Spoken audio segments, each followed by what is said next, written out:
ఆంధ్రప్రదేశ్ రాజకీయాలు హత్యలకు care of అడ్రస్గా మారుతున్నాయా? మొన్నటి వరకు వైసీపీ నేతల మీద దాడులు, హత్యలు.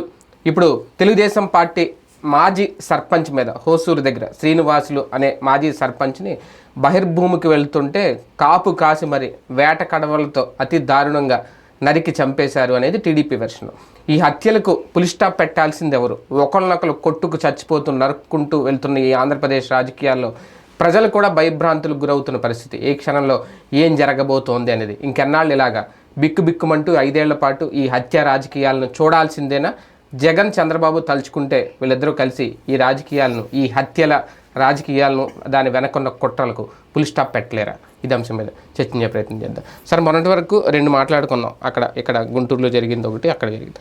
ఇప్పుడు మళ్ళీ పత్తికొండ దగ్గర హోసూరులో ఆయన టీడీపీ మాజీ సర్పంచ్ నిజంగా రాజకీయ హత్యలేనా, వ్యక్తిగత కుట్రల, కక్షల, లేదంటే సైలెంట్గా ఒకరినొకరు ఉసుగొల్పుతున్నారా, పురుగొల్పుతున్నారా హత్యలకు? కార్చిచ్చు రాజేయడం సులభం, ఆర్పడం కష్టం. ఒక అడవిలో ఒక మంట ప్రారంభమైతే, ఒక కొండల మీద మంట ప్రారంభమైతే, అమెజాన్ అడవులలో మంట ప్రారంభమైతే ప్రపంచ దేశాలన్నీ విమానాలు ఎట్టుకెళ్ళి ఆర్పాలి. ఇప్పుడు ప్రస్తుతం మన రాయలసీమే కాదు, ఆంధ్రప్రదేశ్లో ఒక రావణ కాష్టం రగిలించాం. ముగింపు ఎక్కడ అన్నది ఎవరికి తెలియదు. చివరికి అందరూ చచ్చాక శవాల మీదను కూర్చోబెట్టి రాష్ట్రాన్ని నడుపుకుంటామా, లేకపోతే గనక దాన్ని నియంత్రించాలి అంటే గనక చిత్తశుద్ధి కావాలి.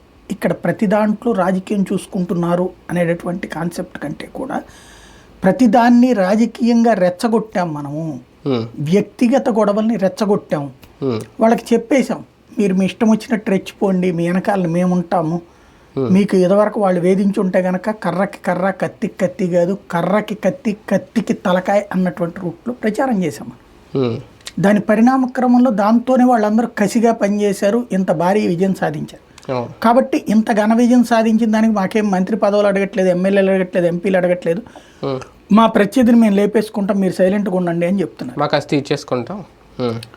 ప్రభుత్వాలు దానికి తగ్గట్టుగానే ఏర్పాటు చేశారు. పోలీసులు అంటే పార్టీ కార్యకర్తల్ని ఏర్పాటు చేశారు. ఎక్కడికక్కడ పార్టీ కార్యాలయాల్లో కార్యకర్తల కంటే కూడా వీర విధేయత ప్రదర్శిస్తున్నటువంటి పోలీసు యంత్రాంగాన్ని నియమించుకొచ్చాం. ఇంకొకటి, అసలు పోలీసు అధికారి అనేవాడు భయపడిపోయేటటువంటి పరిస్థితి తెచ్చాం. ఏ పోలీసు అధికారి కూడా తెలుగుదేశం పార్టీ నాయకుడు సో తప్పు చేస్తున్నాడని తెలిసినా సరే పొరపాటు కూడా ముట్టుకోకూడదు, ముట్టుకుంటే అతని ఉద్యోగం పోతుంది అన్నటువంటి ధైర్యాన్ని ఇచ్చాం. ఎందుకంటే చివరికి అలా సోషల్ మీడియాలో ఒక పోలీస్ అధికారి గతంలో వైఎస్ఆర్ కాంగ్రెస్ పార్టీ ఏమో వాళ్ళు పెట్టిన కేసు కారణంగా అరెస్ట్ చేశారు, తెలుగుదేశం వాళ్ళని తెలిసినా సరే అతను వైఎస్ఆర్ కాంగ్రెస్ పార్టీ మనిషిగానే లెక్క వేసి అట్లాంటి వాళ్ళ మీద వార్త రాయడం, ఆ వెంటనే వాళ్ళని ఉద్యోగాల నుంచి తొలగించడం లాంటి, సస్పెన్షన్ చేయడం లాంటి, లేకపోతే ట్రాన్స్ఫర్లని, వీఆర్లని, కార్యకర్త ఏది కోరుకుంటే అది చేసి పెడుతున్నాం. ఎప్పుడైతే కార్యకర్త ఏది కోరుకుంటే అది పోలీసులు, అధికార యంత్రాంగాలు వెనట వాళ్ళకి పదవులు మారిపోతాయి అని తెలిసినప్పుడు వాళ్ళు ఏం చేస్తారు? ఎందుకు చేయగాల్చుకుంటారు?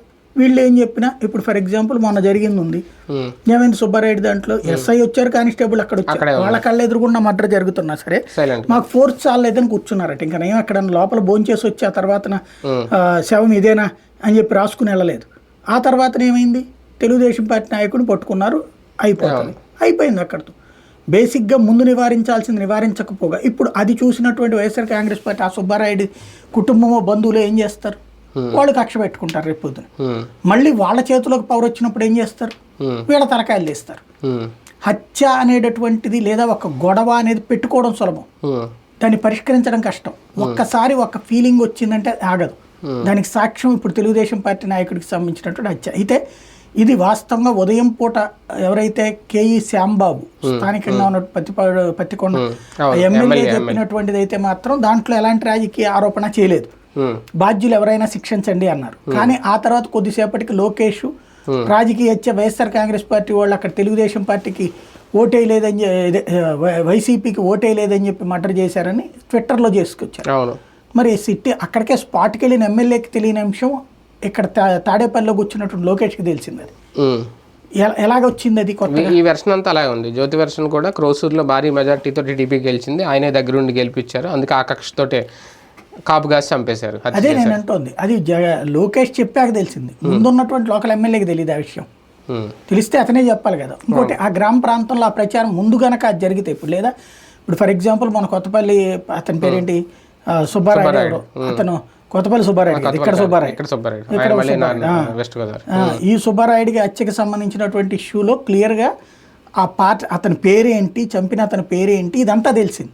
కాబట్టి అతను ఎవరు ఏంటనేది తెలిసింది. లేదా రషీద్ హత్యలో ఏంటనేది తెలిసింది. పేర్లు కూడా ఉన్నాయి, వాళ్ళు ఏ పార్టీలో ఉన్నారు, అంతకుముందు వైసీపీ, తర్వాత టీడీపీలోకి వచ్చారు. సుబ్బారాయుడు కేసులో శ్రీనివాసరెడ్డి అయినా, లేకపోతే రషీద్ కేసులో ఉన్నటువంటి నిందితుడైనా సరే అది ఓపెన్ గా ఉంది. దాన్ని ఎలా కవర్ చేశారు, తెలుగుదేశం పార్టీ వాళ్ళు, అదే వాళ్ళు వైసీపీ వాళ్ళే అన్నటువంటిది కవర్ చేసుకోవచ్చు. కానీ ఇక్కడ ఏం జరుగుతున్నది అసలు ఏంటో తెలియకుండా పోలీసులు ఏం తేల్చలేదు, ఇక్కడ ఏం తేల్చలేదు. ఈ లోపుగా దాంట్లో రాజకీయ కోణాన్ని ప్రొజెక్ట్ చేశారు. కానీ హత్య రాజకీయ కోణం చేసినా దేనికోసం చేసినా హత్య. అందులో కళ్ళల్లో కారాలు కొట్టి వేట నరకడం అంటే ఫ్యాక్షన్ హత్య అని అవుతుంది, రాజకీయ హత్య అని అవుతుంది. ఖచ్చితంగా రెండిట్లేదో ఒకటి అవుతుంది. అది విచారణ చేసేదాకా ఆగి మాట్లాడుంటే బాగుండేది. లేదా ముందుగా అక్కడ ఎవరన్నా పర్సన్స్ ఉంటే అది ఊరంతా చెప్తుంది, లోకల్ ఎమ్మెల్యే అయినా చెప్పుండేవాడు. కానీ లోకల్ ఎమ్మెల్యేకి రానటువంటి ఐడియా తర్వాత వచ్చింది అంటే ఇది ఫ్యాబ్రికేటెడ్ అనేది జనంలోకి వెళ్తుంది. అది తప్పు చేస్తున్నారు. ఇక్కడ 3 కోణాలు ఉంటాయి ఏ మర్డర్లోనైనా. ఒకటి ఫ్యాక్షన్ గొడవలు, తరతరాల గొడవలు. రెండవది వచ్చేటప్పటికి తక్షణం వచ్చేటటువంటి ఉద్రిక్తలు, అంటే అనుకోకుండా జరిగేటటువంటి హత్య. మూడోది వచ్చేటప్పటికి అమ్మాయిల కారణంగా కూడా జరుగుతాయి హత్యలు. ఈ 3 హత్యల్లో ఏది అనేటటువంటి దాన్ని ముందు పోలీసులు ఇన్వెస్టిగేట్ చేయాలి. అంటే ఇతను మాజీ సర్పంచ్ కాబట్టి ఆ 3వ కోణం ఇందులో చూడాల్సిన పని ఉండదేమో, మిగిలిన 2 కోణాలు ఎందుకు ఉండదు దాంట్లో. ఇప్పుడు మహా ప్రముఖులే, పార్లమెంట్ సభ్యులు, వాళ్ళే ఎమ్మెల్సీలు అలాంటి కేసుల్లో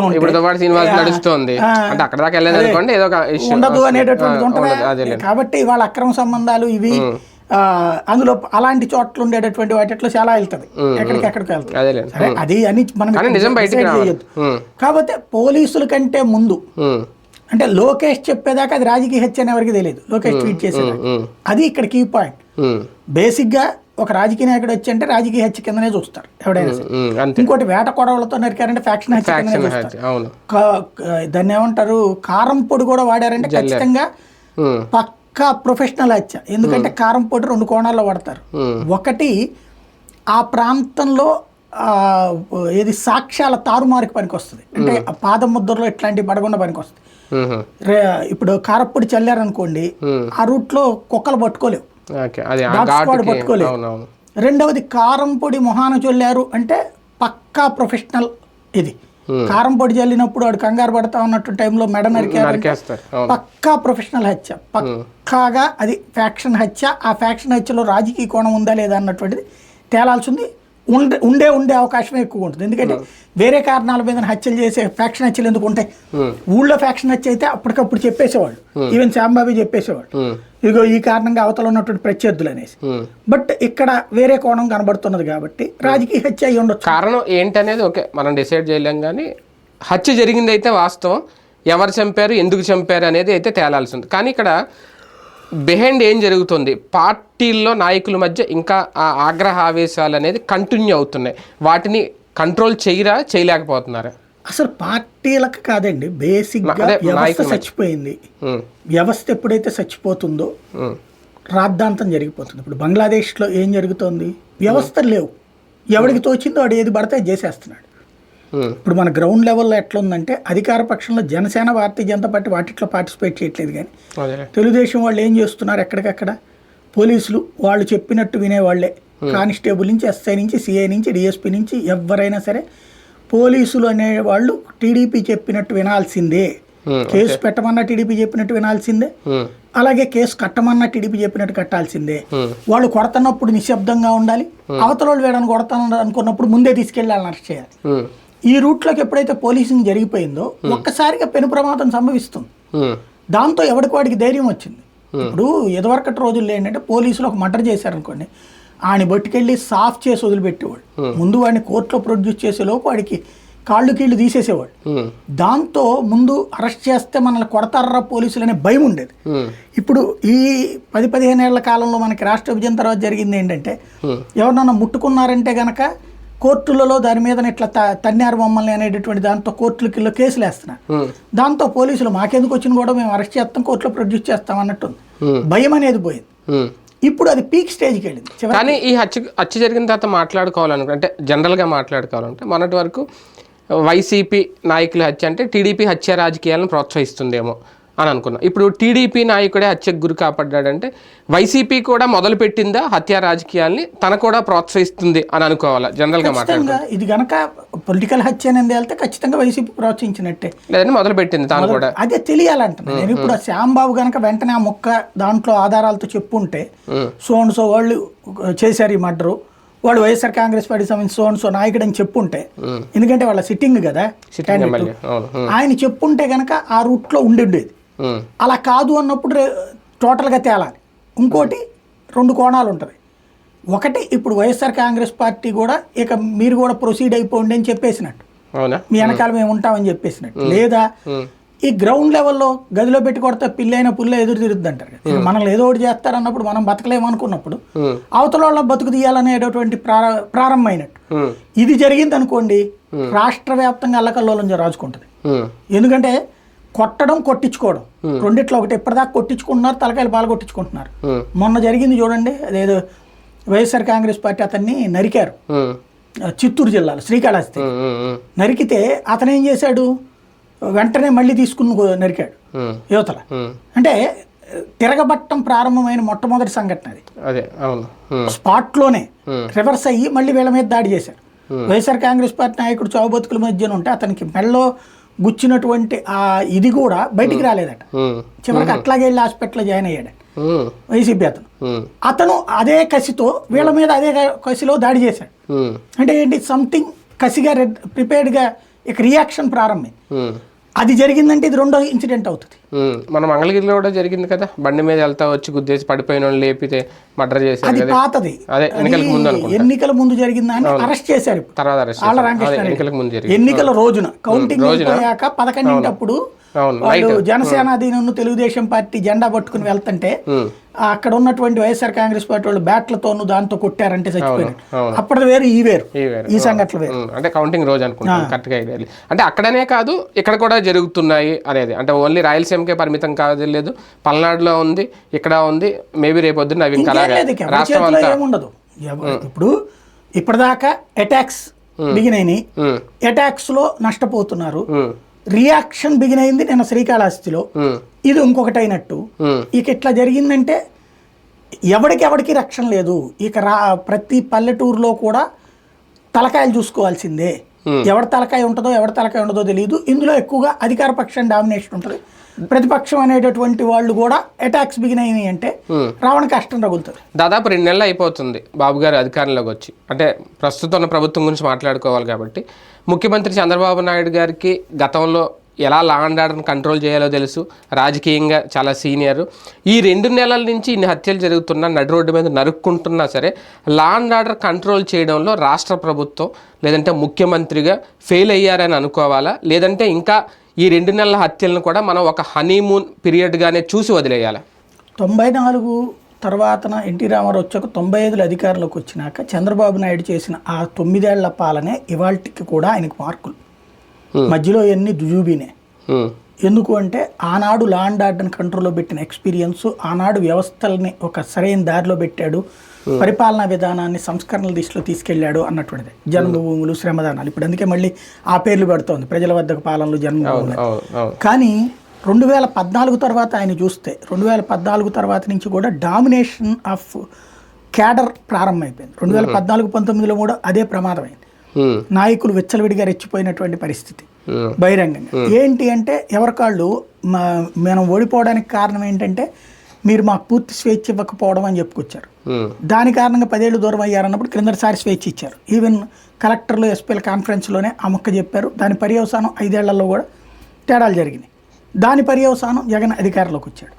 అయితే జగన్ హయాంలో తీవ్రమైనటువంటి ఇబ్బందులు పడ్డారు కాబట్టి ఒక పార్టీ కార్యాలయాల మీద, ఏకంగా రాష్ట్ర పార్టీ కార్యాలయం మీద దాడి జరిగినటువంటి తొలి సంఘటన ఆంధ్రప్రదేశ్ చరిత్రలోనే ఒక విషాదకరమైనటువంటి సంఘటన, ఒక బ్లాక్ మార్క్ సంఘటన. అట్లాగే ఏకంగా మాజీ ముఖ్యమంత్రి ఇంటి మీదకే దాడికి వెళ్ళేటటువంటి ప్రయత్నం ఏదైతే ఉందో, లేకపోతే గన్నవరం పార్టీ కార్యాలయం మీద దాడి ఏదైతే ఉందో, ఇవన్నీ కూడా అరాచకమే. అలాంటి సంఘటనలు అన్నటువంటి దాంతో ఆగ్రహంతో రగిలిపోతున్నటువంటి కార్యకర్తలను సంతృప్తిపరచడానికి ఈ దఫా మీకు విచ్చలవిడి స్వేచ్ఛనిస్తానని ఆయన ఇచ్చిన హామీకి పరాకాష్ట అవుతుంది. దీని వలన ఇంపాక్ట్ ఏంటంటే చంద్రబాబు గారికి చేతకాక కాదు, పోలీసులకు పూర్తి పవర్లు ఇస్తే ఒకనాడు ఉన్నటువంటి డిటి నాయకులు, సురేంద్రబాబులు, ఏబి వెంకటేశ్వరరావులు, లేకపోతే కనుక బాలసుబ్రహ్మణ్యంలు, ఇట్లాంటి పవర్ఫుల్ ఆఫీసర్లకు సంబంధించి చేసినటువంటి ఇంపాక్ట్ ఇప్పుడు శాంతం పక్కకి పోయినట్టయింది. అంటే రౌడీజాన్ని, ఫ్యాక్షనిజాన్ని పోలీసు అధికారుల ద్వారా కట్టడి చేసినటువంటి చంద్రబాబు కట్టడి చేయడం చేతకాక కాదు, కార్యకర్తల మనోభావాలు అన్నటువంటి ఉద్దేశంతో వదిలేస్తూ ఉన్నారు.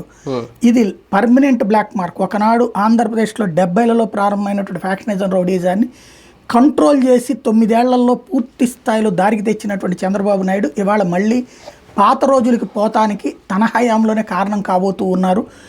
ఆనాడు రావణ కాష్టం 70లలో ప్రారంభమయ్యి దాదాపుగా 99 దాకా సాగింది. అది 99, 2001 దగ్గర దాకా సాగింది. 2000 ఆ టైంలో కంట్రోల్ అయ్యింది. 2004 తర్వాత మ్యాక్సిమం కంట్రోల్ అయింది. ఈవెన్ రాజశేఖర రెడ్డి కూడా అది కొనసాగిస్తూ వచ్చారు. ఇప్పుడు మళ్ళీ ఆ 95కు ముందు నాటి పరిస్థితుల్ని తీసుకొచ్చి మళ్ళీ ఇక శాశ్వతంగా రాష్ట్రాన్ని రావణ కాష్టంగా రగిలించుకోబోతున్నాం. దానికి సాక్ష్యం ఇది. వైసీపీ నేతలే కాదు, టీడీపీ నేతలు కూడా భయపడాల్సిన పరిస్థితి వచ్చింది. ఒక అలర్ట్, ఒక హెచ్చరిక ఈ మర్డర్తో అనుకోవచ్చు. మనం ఏం చేయలేము, అది 4 రోజులు పోతే కానీ తెలియదు. ఇప్పుడు ఈ కేసులో అయితే కనుక ఇప్పుడే కాదు, అది కనుక వైఎస్ఆర్ కాంగ్రెస్ పార్టీ వాళ్ళే చేశారంటే చాలా ప్రమాదకరం. అంటే తిరగబట్టం ప్రారంభించారు, రాష్ట్రం రగిలిపోతుంది. అది జరిగిందంటే రాష్ట్రం రగిలిపోతుంది, చాలా నాశనం అవుతుంది. రైట్ చూద్దాం. మొత్తానికి ఇప్పుడు తెలుగుదేశం పార్టీ మాజీ సర్పంచ్ హత్యతో ఏం జరగబోతుంది రాష్ట్రంలో? ఒక భయానకర వాతావరణం అయితే సృష్టించబోతున్నారా ఇరు పార్టీలు, లేదంటే చంద్రబాబు నాయుడు గారు లా అండ్ ఆర్డర్ని కంట్రోల్ చేయడంలో ఈ హత్యతో ఒక ఫస్ట్ స్టెప్ అన్నా వేస్తారా? 2 నెలలుగా హత్యలు జరుగుతున్నా ఇంకా ఎన్నాళ్ళు ఈ భయంగా బిక్కుబిక్కుమంటూ ప్రజలు బతకడం? చూద్దాం ఏం జరుగుతుంది. ఎటువంటి నిర్ణయం తీసుకుంటుంది రాష్ట్ర ప్రభుత్వం.